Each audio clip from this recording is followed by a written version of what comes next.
This is the Late Report. Well, Seahawks quarterback Rick Mirer visited the Chicago Bears headquarters last week. Mirer was pleased with the meeting and said that he would be happy to throw interceptions for Chicago. An attorney for Taco Bell disputed claims of rampant wage and hour violations this week, telling King County Superior Court that Taco Bell would never steal from their own employees. Immediately following his court appearance, the Taco Bell attorney ran for the border.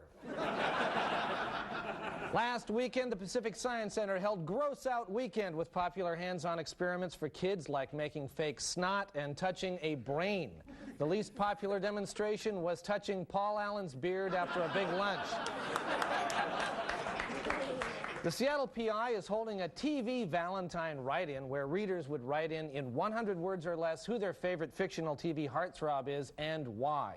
So far, most letters are about Pamela Lee, who is technically over 50% fictional.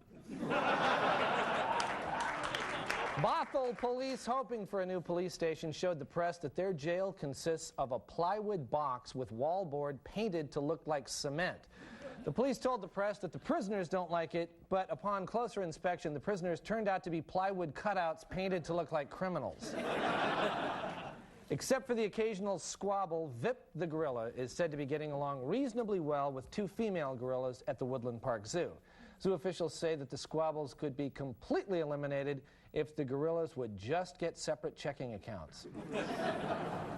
Well, 6 Federal Way High School boys are suspected of creating a burglary ring that broke into more than 150 homes over the last 2 years, stealing $200,000 worth of TVs and appliances.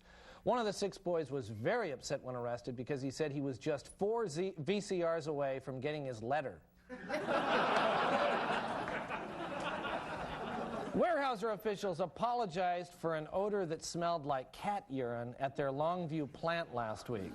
The tree cutting company said they would pay for any medical bills and would take further precautions to restrict access to the cat urine release button. Well, Valentine's Day is coming up this Friday, and here with some thoughts on the day is Tracey Conway.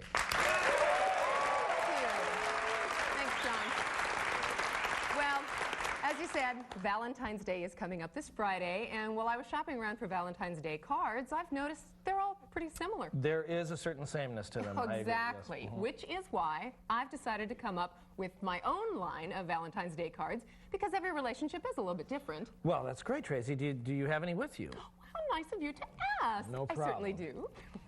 One of my favorites is, I love you, but I'd always pictured my true love as having 2 eyebrows rather than one really long one.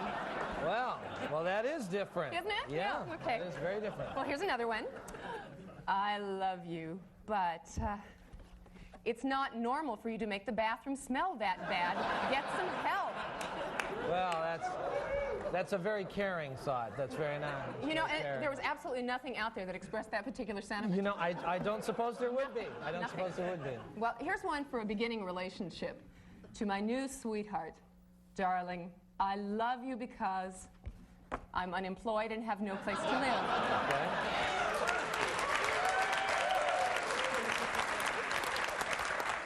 Or for an older relationship, Valentine, I could never love you more than I do now. Well, that's not really true. I could love you more. I could love you a lot more, actually. Listen, forget I brought the whole thing up. Let's just watch a ER. Well, you don't often see that on a card. You really... Well, you do now. Okay, all right. I also have a line of Valentine cards for men exclusively. For example, to my precious girlfriend on Valentine's Day, I love you, but I was wondering, has your sister ever mentioned me? That's a good one. That's a good one. That one's going to sell. Yeah. Or here's one for a couple whose, well, their sex life isn't, you know, quite what it could be.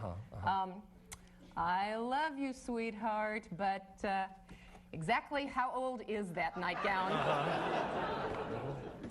And finally, for the guy who wants to express his true feelings, roses are red, violets are blue, shut up. Well, that should be a big shut up. Good luck, Tracy. Tracy Conway, everybody. All right. Well, finally, the Seattle Weekly announced that the newspaper is up for sale and will be offered nationally. They're running an ad in newspapers across the country that reads, "Single white urban weekly newspaper seeks sugar daddy for long articles about coffee and music that was out of date 2 years ago." This has been The Late Report. Stay with us because we'll be right back.